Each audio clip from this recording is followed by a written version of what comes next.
thinking the bank is giving you money. No, airhead, they're giving you a piece of paper that is based on the value of the car. So consequently, the bank is giving you zero, nothing. But you're going to give them interest. Now, once you understand that according to the law, that is a felony. The bank can be shut down. The president of the bank can go to jail. It's a felony. People have signed names illegally and passed paper on the maritime law. Money has changed hands, and it was a total illegal act on the international law. And consequently, the bankers know that. And everybody knows it. But it works. So all you've got to do is get the right form, and we have it. The right form, you fill it out, and you send it to the Department of State, the State Department of the United States, and the Department of the Treasury, and to the bank, and you serve notice on them. They're all going to jail. They're all going to jail for felonies. Right? And the first thing they do is they will call you and contact you, well, let's talk this over. Let's see what we can do. And we've had people come in our office and say to us and show us, they just give us a card. They just give it to us. And told us, just go on out of here and get out of here. Don't. They said, what? Well, it's either that or their ass is going to jail, one of the two. Do you know how many people, how disruptive this could be if all people who are buying new cars and homes and whatever went in and said to the bank, I want to know, under law, I want you to testify before me, and I have two witnesses. Did you give me money from the bank to buy this car? No. Then why am I paying you money back if you didn't give me any money to start with? I said, well, that's the way it works. No, that's the way it works with everybody else. That ain't the way it works with me. And so consequently, once you understand the way the system works, you're going to see that religion, politics, government, the entire social structure in the Western world is a very corrupt system. Okay? But I believe that the original country called America, the concept, as filled with imperfections as it was and still is, I believe that America offers the greatest single potential for freedom the world has ever known. I think it is the greatest single country ever founded by men.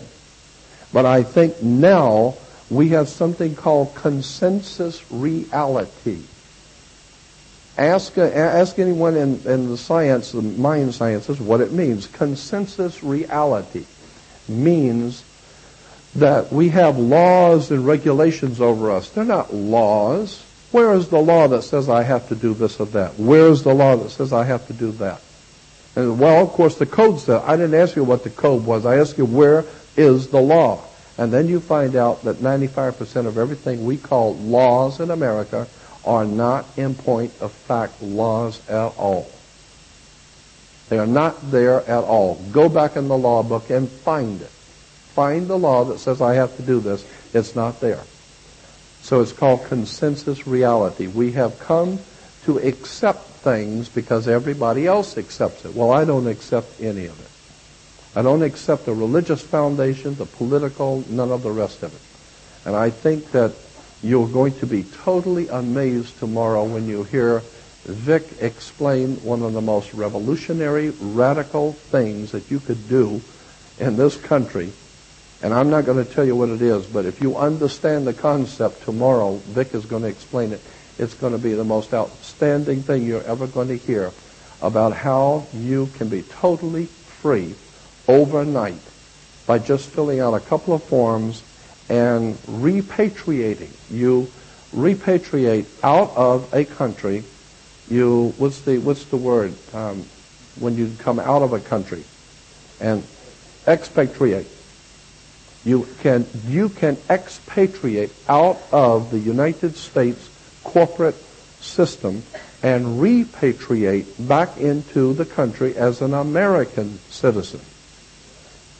And if you do that, it's just paperwork. It's not commercial. It's political. You expatriate out of the United States and repudiate the United States citizenship. You come out of the corporate system and then repatriate into the American system, and you get the paperwork right from Washington, D.C. saying you are now an American citizen. You are no longer considered by law a United States citizen. And as such, you are considered by law absolute, total sovereigns. This is why in the Wild West days, what? Don't need one if you're an American. Say it away. Hold on. There's a whole, yeah, tomorrow I'm going to let him do it.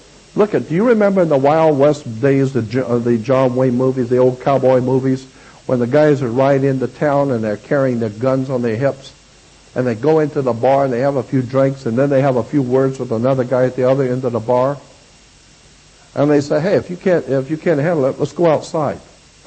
So the two guys go outside and they stand against each other in the street with the women and children and everybody standing there, and they draw on each other. And whoever happens to be faster kills the other guy, right? And were they put in jail? No. Why? And in those old cowboy movies, when the sheriff would come out to the guy's ranch, remember in the movies, the old guy would come out on the porch with the shotgun, and he'd cock the shotgun and say, that's far enough, Sheriff, don't come any further. What do you want here on my property? And the sheriff would always say, no, we're just coming out here to talk to you. Remember?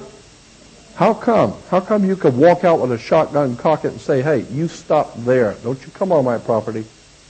All right? And you can walk into a bar with your gun on your hip.